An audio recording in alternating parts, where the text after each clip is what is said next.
몇 해 전 제가 이 감기라는 이 영화 제목으로 이렇게 감기 바이러스 재난 영화를 본 적이 있습니다. 아마 여러분 가운데도 짧지만 보신 분들이 꽤 많을 것으로 생각합니다.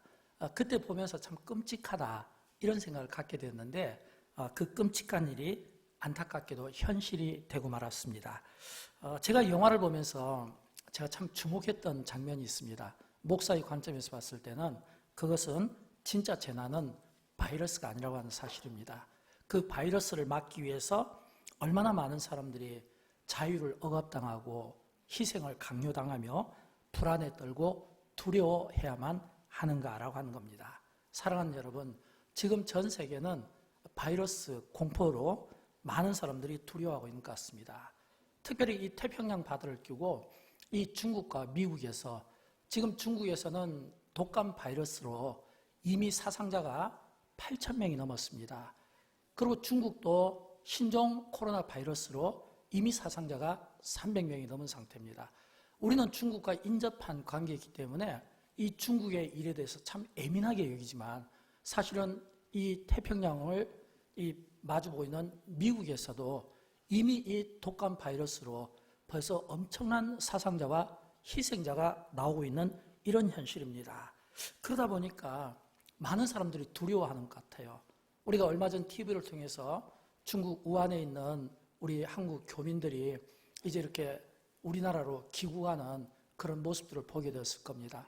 마치 전쟁과 같은 그런 것을 참 방불하게 하는 것처럼 전 세계가 자국민 보호 차원에서 비행기를 보내어서 자국민 탈출하는 이런 모습을 보는데 전쟁도 아닌데 이 전쟁보다 더 심각한 그런 얼굴의 표정들을 보게 된다고 하는 것입니다. 참 그러나 우리는 이런 일들을 통해서 우리가 먼저 기억해야 될 게 있습니다. 그것은 우리가 지금 이 신종 코로나 바이러스로 인해서 많은 사람들이 두려움을 갖고 옆에 가기를 꺼려하고 사람이 무서워지고 있지만 그러나 이런 일들은 이미 오래전부터 가끔씩 있어 왔다고 하는 사실입니다. 이걸 우리가 기억하며 살았으면 좋겠어요.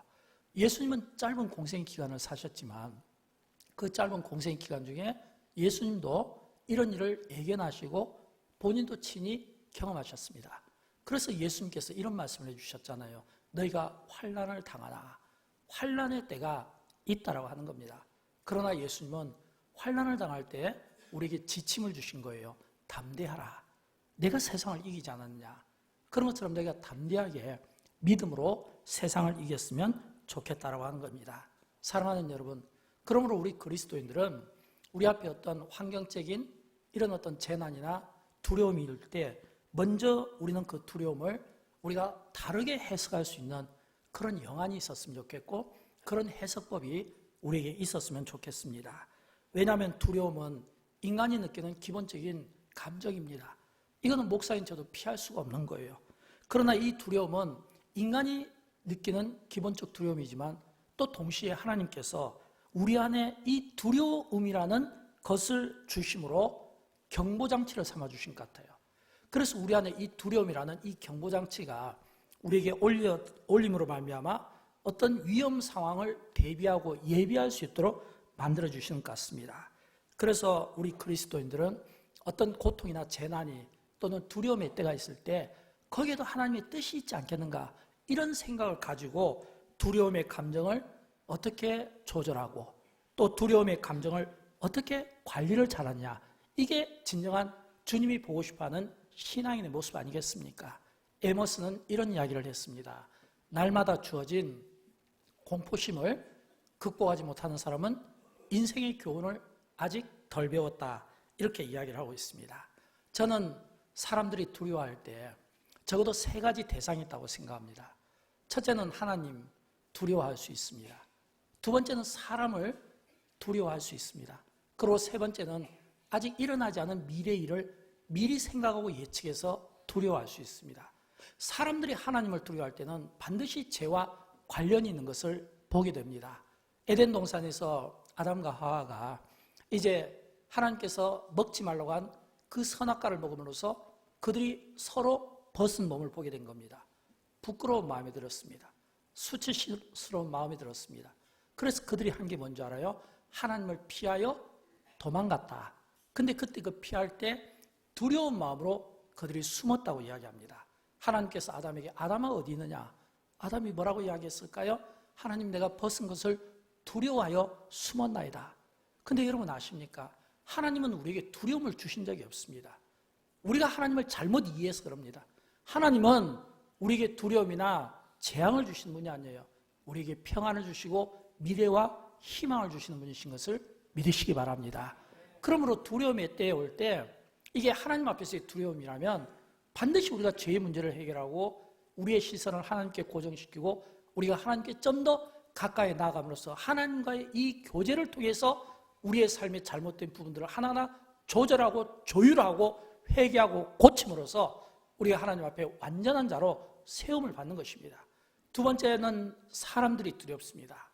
사람들이 두렵습니다. 요즘에 얼마 전까지만 하더라도 참 우리 대한민국이 얼마나 많은 중국인들을 관광객들을 유치하기 위해서 나라의 대통령부터 많은 관료들이 예를 썼는지 모릅니다. 얼마나 많은 이 중국의 관광객들의 마음을 인천공항으로 돌리고 한국으로 돌리기 위해서 예를 썼습니까? 근데 지금은 어떻나요? 지금은 중국인들이 가게에 들어오는 것을 막기 위해서 한자로 출입금지를 써놓고 지금은 경계하고 들어오게 하지 못합니다. 지금 얼마 전 우한에 있는 우리 중국 교민들이 한국에 올 때 많은 사람들을 환영하고 박수했습니다. 그러나 그 사람들이 자기 고향에 오고 자기 집에 오는 것에 대해서는 자기와 마주하기로는 꺼려하는 겁니다. 여러분 이게 인간의 이중적인 모습 아닐까요? 우리가 많은 경우 환영하지만 그러나 나와는 관계가 없는 이런 환영이 있잖아요. 그런 모습들을 우리는 지금 언론을 통해서 보고 있는 겁니다. 왜 이런 생각이 들게 되었을까요? 얼마 전만 하더라도 그처럼 중국인들에 대해서 오기를 원했던 우리가 왜 이런 생각을 갖게 되었을까라는 겁니다. 심지어는 우리 교민에 대해서도요. 전염병 때문에 그럽니다. 전염성 때문에 그럽니다. 사람이 무서운 시대가 돼버린 겁니다. 사람이 무서워서 사람이 피하는 그 영화 속의 그 장면처럼 사람이 무서워서 사람 있는 데를 가지 못하고 그래서 사람을 피해 다니다 보니까 그 화려했던 도시들이 텅 비게 되고 교실이 텅 비게 되고 기숙사가 텅 비게 되는 이런 끔찍한 일들이 지금 우리 속에서 마치 영화 같은 일이 현실이 되고 있다는 겁니다. 여러분 그러나 이것은 하나님의 뜻이 아니잖아요. 우리는 많은 경우 사람이 두려운 마음이 들 수 있어요. 살다 보면 나와 경쟁심을 가진 사람이 두려울 수 있고 나에게 피해를 끼친다고 생각하는 사람이 두려울 수 있고 내가 미워하는 사람에 대해 두려움이 있을 수 있습니다. 그러나 저는 그때 그 두려움을 물리치기 위해서 내 안에 있는 사랑을 사용해 보기를 권면하고 싶어요. 왜냐하면 성경은 우리 안에 있는 이 두려움을 물리칠 수 있는 유일한 대안은 사랑밖에 없다고 우리에게 말씀하고 있습니다. 요한일서 4장 18절에 보면 사랑 안에 두려움이 없고 온전한 사랑이 두려움을 내쫓는다고 하잖아요. 우리가 두려워서 언제까지 사람을 피하고 다닐까요? 사람은 사회성을 가진 동물이기 때문에 절대 사람을 피하고 혼자는 고립되어서는 살 수가 없어요. 그런데 그런 시대가 오고 있다니까요. 그래서 우리에게는 사랑이 필요해요. 나에게 해를 끼친 사람, 나에게 피해를 준 사람, 내가 미워하는 사람, 나와 경쟁관계 있는 사람, 또는 전염병을 가진 사람까지 포함해서 우리가 그들을 품고 우리가 그 사랑을 갖고 있을 때 우리 안에 있는 두려움도 내쫓을 뿐만 아니라 우리가 하나님 앞에서 온전한 자의 삶을 살 수 있다고 하는 겁니다. 저는 성경이 우리에게 말하는 형제 사랑, 형제 우애, 화해 이거를 유일하게 풀어낼 수 있는 대안은 사랑밖에 없는 것을 믿으시고 저와 여러분 안에 이런 예수 그리스도의 사랑이 회복되고 부활되기를 주님의 이름으로 축원드립니다. 세 번째는요, 미래의 일에 대한 두려움을 가지고 있는 겁니다. 이 두려움은 아직은 일어나지 않았지만 미래에 일어날 일에 대해서 갖는 두려움으로 그 공포심은 더 클 수밖에 없는 거예요. 사실 오늘 우리 시대에 이런 어떤 전염병이라든지 어떤 이런 사건, 사고가 있을 때마다 사실은 우리 책임도 있는 거예요. 왜냐하면 과학이 발달하고 환경이 발달하고 풍요가 주고 이 과학과 환경과 이 풍요가 너무 풍요로울 때 그 풍요 때문에 가려진 사람들, 감춰진 사람들, 사회 약자들, 도움이 필요한 사람들 그들이 보이지가 않는 거예요. 제가 보여줬던 이 짧은 이 영화는 사실은 감기라는 영화인데 이 영화에서 보면 처음 시작은요 어떻게 시작하냐면 이 교포들이, 이 노동자죠, 외국인 노동자들이 컨테이너 박스에 잔뜩 들어가 있어가지고 그 컨테이너 박스에서 며칠 몇 날 동안 있다가 이제 인천항에 들어오면서부터 시작을 하는데, 그 컨테이너 박스를 열으니까 이미 그 안에 있는 사람들은 다 질식해서 죽어 있고 서로 뒤엉켜 있으면서 거기에서 세균 바이러스가 나오게 된 겁니다. 근데 그런 영화가 현실이 되고 있잖아요. 우리의 책임을 우리가 없다고 볼 수가 없는 겁니다. 풍요와 부요와 가진 것들이 많고 과학이 발달되어 있고 좋은 것들만 볼수록 사실은 음지를 보지 못하는 거예요. 음지 속에서 일어나는 그런 끔찍한 일들을 보지 못하는 거예요. 이게 오늘 하나의 질병을 만들게 되고, 이것이 지금 한국 경제, 세계 경제, 중국 경제 말할 것도 없이 얼마나 위축시키고 있는지 모릅니다. 여러분, 우리 시대의 희망이 사람이 돼야 되고, 우리 시대의 대안은 사람을 통해서 그 희망을 이끌어내야 되는데 오히려 그렇지 못한 일들이 일어나고 있다는 겁니다. 이런 이 미래의 일에 대해서 미리 염려하고 두려워하는 이런 마음을 가질 때 우리가 어떻게 극복해 나갈 수 있을까요? 제가 생각할 때 우리 안에 있는 이 두려움을 극복하기 위해서는 하나님이 우리에게 주신 처방전이 있다면 저는 그 믿음이라고 생각합니다. 믿음만이 오늘 이 어려운 이 시대를 극복해 나갈 수 있다고 저는 믿습니다. 믿음만이. 또 오늘 본문은 그런 의미에서 우리에게 믿음을 강조하고 있습니다. 여러분, 우리가 조금 전에 읽었던 이사야서 41장 내용이 있잖아요. 두려워하지 말라. 내가 너와 함께함이라. 놀라지 말라. 나는 내 하나님이라. 이 본문의 이 배경에서 이 말씀이 나올 때는 왜 나왔을까요? 지금 이 말씀을 받는 이스라엘 자손들이요, 선지자가 두려워하지 말라, 놀라지 말라 이렇게 말한 것은 지금 그 이스라엘 자손들이 엄청 두려워했고 엄청 놀랄 만한 사건이 일어난 거예요. 그 사건이 580년 BC 어떤 일이 일어났냐면, 이 남유다 이스라엘이 블레셋이라는 나라에 공격을 받아가지고 나라가 패망하고 모든 도시와 성전은 다 불타고, 그리고 사람들은 다 거리에서 죽어 있고, 그리고 남아있는 자들은 전부 다 성전 기구와 재산들이 전부 바빌론으로 끌려갈 때 노예 생활하는 겁니다. 얼마나 두렵고 끔찍한 일들을 그들이 만나게 되었을 겁니까? 더 그들이 놀라고 끔찍한 것은요, 우리는 지금 이 말씀을 그냥 읽지만, 그러나 이 말씀의 배경에서 이스라엘 자손들은요 너무너무 충격을 받았을 거예요. 왜일까요? 그 당시 이스라엘 왕이 누구냐면 히스기야 왕입니다. 여러분, 히스기야 하면 딱 떠오르는 게 뭡니까? 기도하는 사람이잖아요. 성경에서 히스기야는 기도의 왕이었어요. 기도를 통해서 자기 생명을 15년 동안 연장시킨 사람입니다. 기도의 능력을 알고 기도의 신비를 아는 사람이었어요. 그러니까 백성들이 볼 때는 더 믿는 구석이 클 거 아니에요. 아, 우리 왕은, 우리를 인도하는 왕은 기도하는 왕인데, 기도로 자기 병도 고쳤는데 기도로 질병을 못 고치겠냐 이거예요. 기도로 나라의 환난을 못 이겨내겠냐 이거예요. 그런데 성경은 우리에게 이야기합니다. 섰다고 생각할 때 넘어질까 조심하라. 많은 경우 우리가 넘어지는 것은요, 약해서 넘어지는 게 아니에요. 부족해서 넘어지는 것이 아니에요. 섰다고 생각할 때 그게 자랑이 되고 그것이 교만이 될 때 그 자랑과 교만이 그를 스스로 무너지게 만든다는 거예요.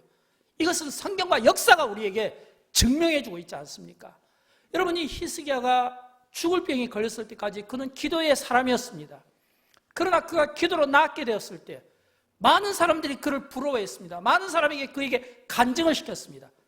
그러니까 많은 사람들이 찾아오고 병문안 오고 그리고 덕담을 들려주고, 그러다 보니까 이 히스기야가 처음에는 그러지 않았겠지만 나중에는 그의 겸손한 마음은 온데가 안 되었고, 교만한 마음이, 자랑하고 싶은 마음이 생기고, 자랑하고 싶은 마음이 그 유다의 풍요로운 땅을 자랑하고 곡식을 자랑하고, 나중에는 어디까지 자랑했냐면 무기고를 다 열어가지고 우리나라에는 이렇게 많은 병기고가 있고 무기가 있다고까지 자랑했습니다.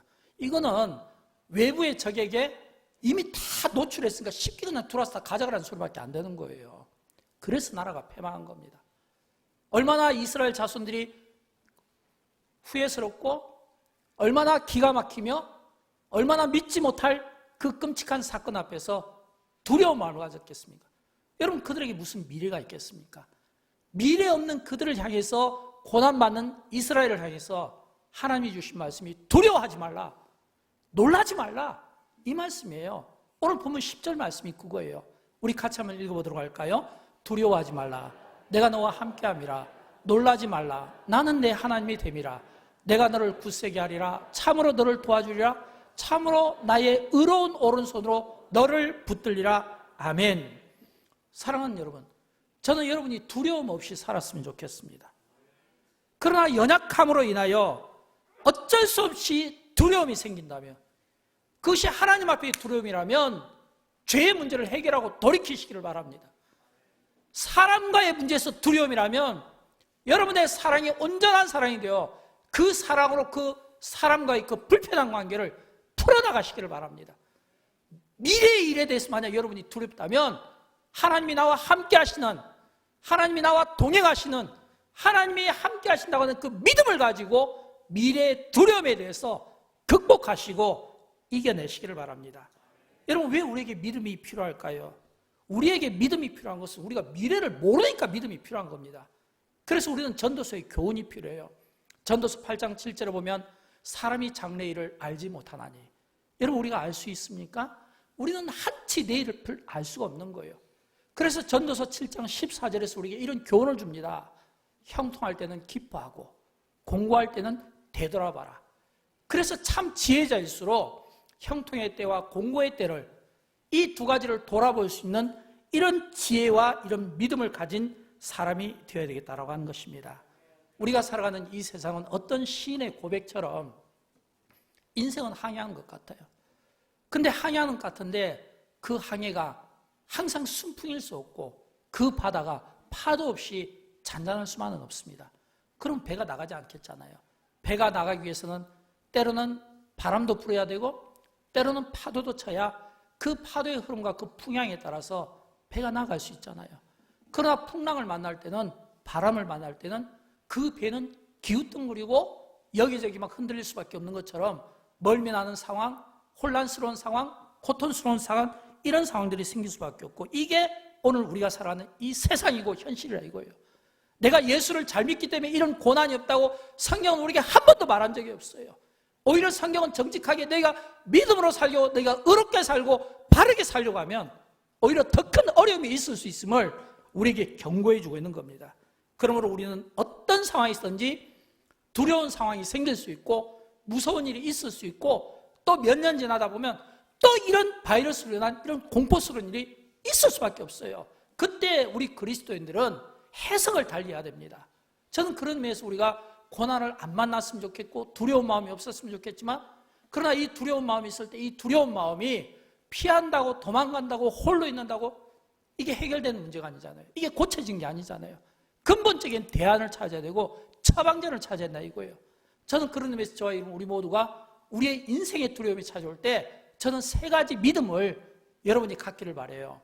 이 세 가지 믿음이란 뭐냐면, 첫 번째 믿음은 하나님과 우리와의 관계성을 믿어야 됩니다. 하나님과 우리와의 관계성, 어떤 관계성일까요? 오늘 본문에 보면 나오잖아요. 8절, 나의 종 너 이스라엘아, 내가 택한 야곱아, 나의 벗 아브라함의 자손아. 여러분, 여기에서 지금 하나님은 이스라엘 자손을 가르쳐 나의 종 이스라엘아, 내가 택한 야곱아, 나의 벗 아브라함의 자손아. 하나님이 우리를 종으로 벗으로 삼아주신 겁니다. 근데 이때 이 종은요, 부려먹기 위한 종이 아니에요. 여러분 본문을 보십시오. 지금 하나님이 지금 부려먹기 위해서 나의 종로 이스라엘아 이렇게 했을까요? 우주 만물을 만드신 하나님, 창조주 하나님을 섬기는 의미에서 종인 것입니다. 그러므로 이 종은 영광스러운 성도의 직분이 되는 거예요. 이런 영광스러운 성도의 직분을 가진 너 이스라엘아, 내가 택했다 이 말이에요. 나의 벗 아브라함의 자손아. 여러분, 이 벗의 특징은 뭡니까?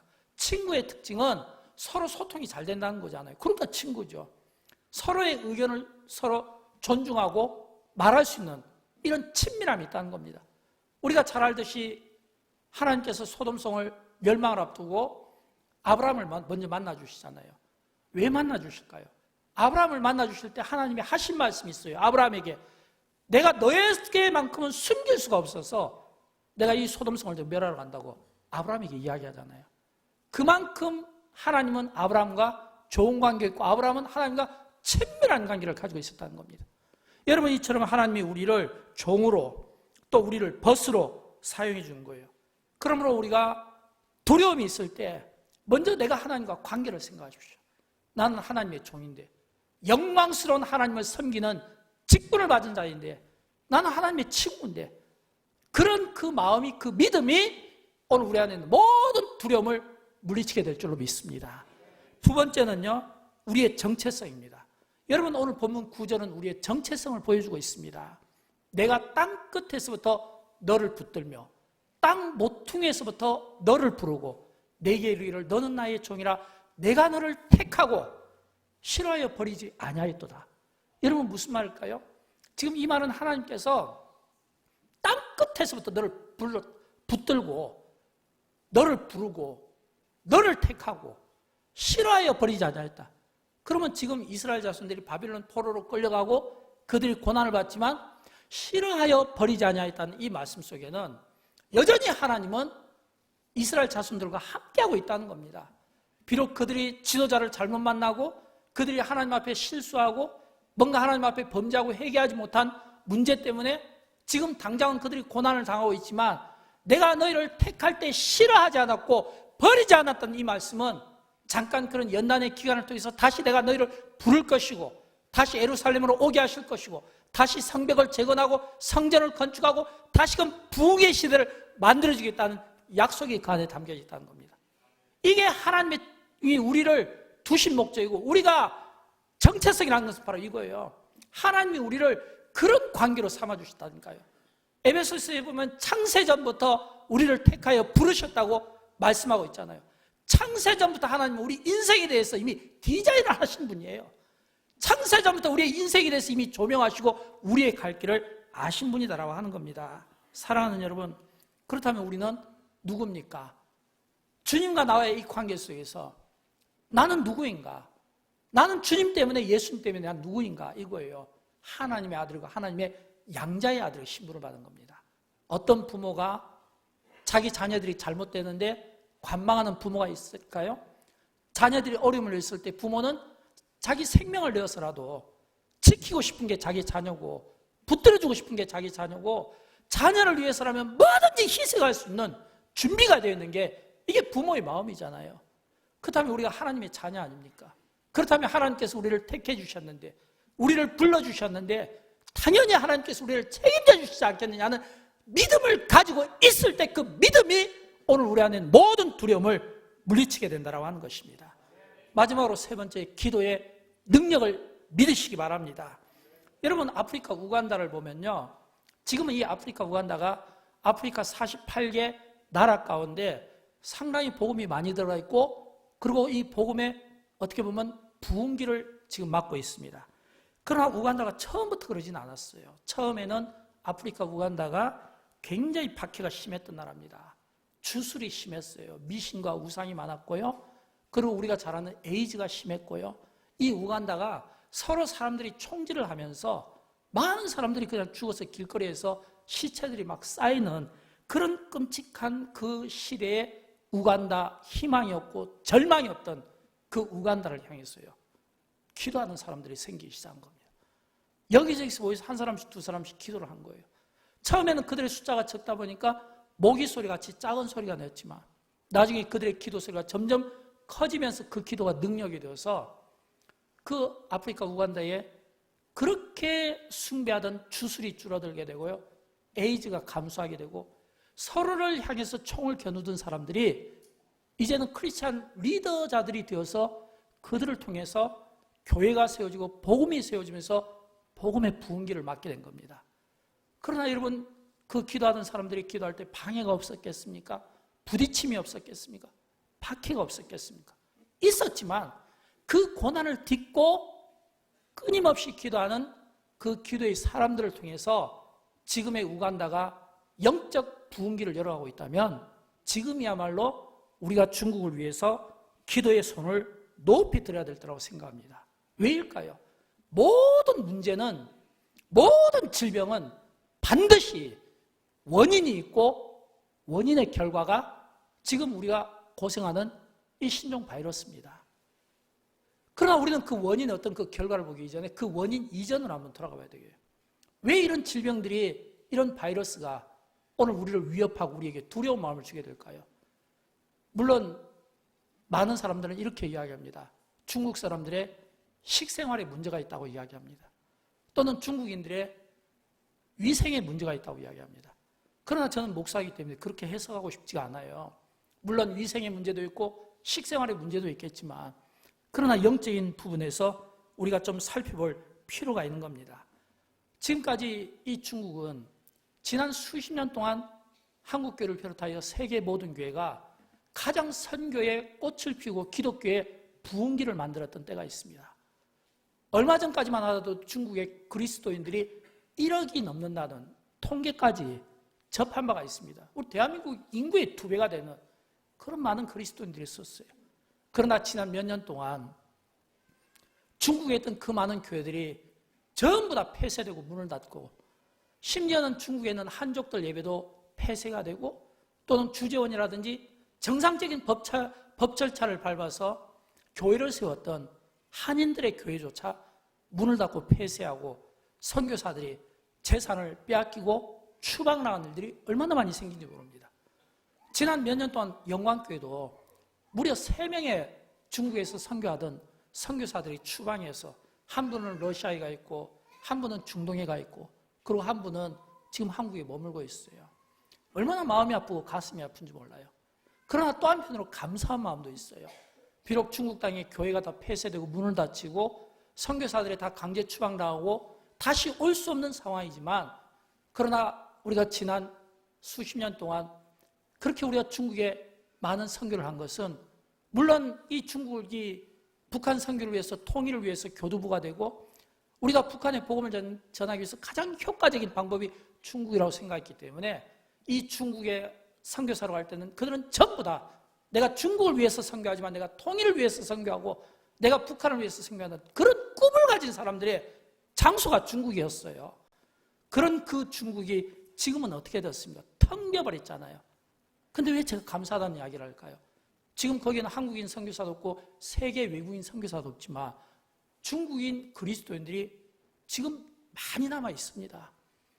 지금 그들은요, 비록 박해 때문에 그들이 숨어서 그들이 종교의 박해 속에서 억압받으며 제대로 신앙을 표현하고 있지 못하지만, 그러나 성경의 표현처럼 비록 그들의 모습이 초라하고 마른 뼈와 같을지라도, 그 마른 뼈와 같은 그들이 그 땅을 위해서, 그 땅의 치료를 위해서, 그 땅의 회복을 위해서 기도할 때 하나님은 그 마른 뼈와 같은 그들을 통해 하나님의 군대를 이루신다는 것을 믿으시기 바랍니다.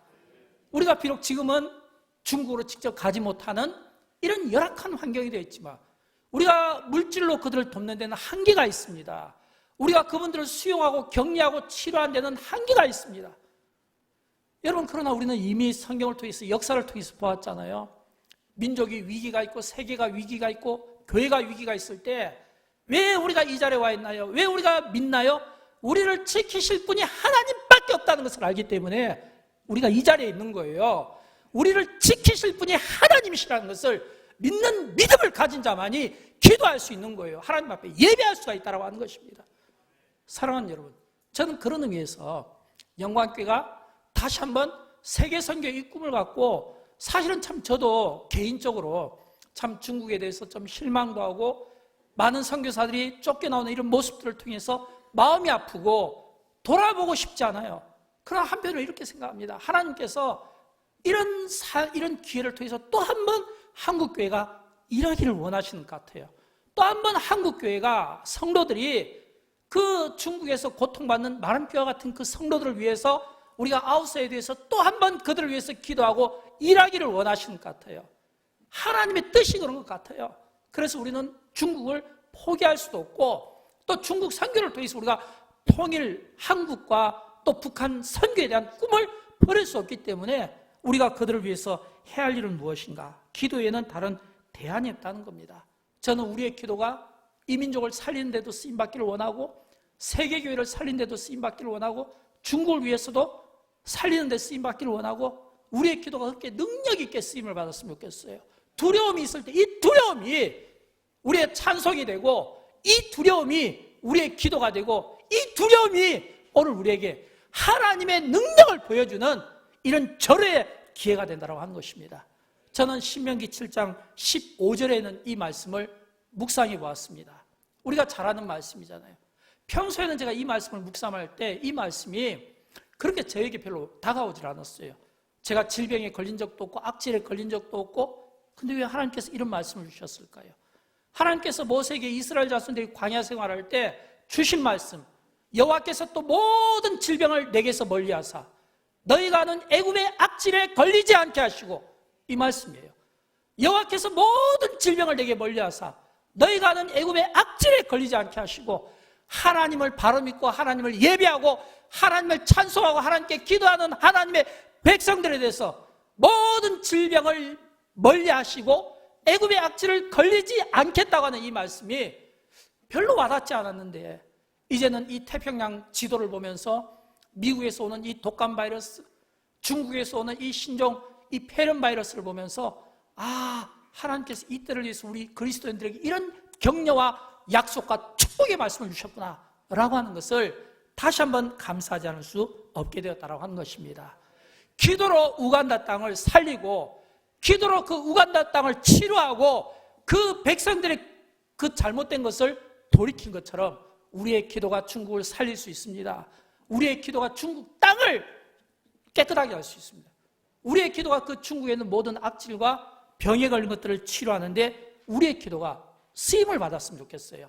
그런 은혜의 삶을 저와 여러분 우리 모두가 살아드리기를 주님의 이름으로 축원드립니다. 우리 다 함께 일어나실까요? 오늘은 제가 중국 노래를 우리 다 함께 일어나겠습니다. 우리 찬양하겠는데, 제가 오늘은 이 찬양곡을 중국 노래를 택했습니다. 여러분, 지금은 이제 중국 땅의 찬송과 기도와 예배 소리가 많이 감소된 것 같지만, 이 피난처 되시는 이 주 예수, 이 노래는요 중국 그리스도인이 작곡한 노래입니다.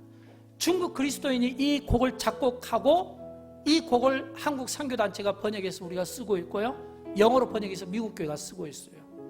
제가 이 곡을 왜 보게 되었냐면, 제가 이 설교를 준비하면서 한 주 내내 그 중국 교회가 과거에 찬란하고 전성기를 누리며 메인 스타디움에 수만 명의 그리스도인들이 모여서 찬양하는 것을 봤어요.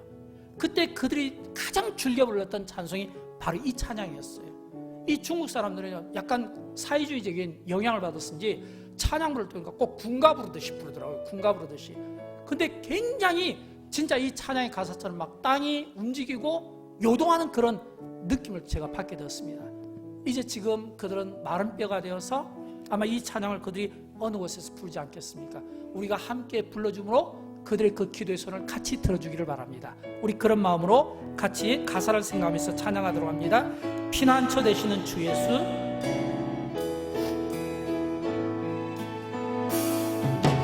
피난처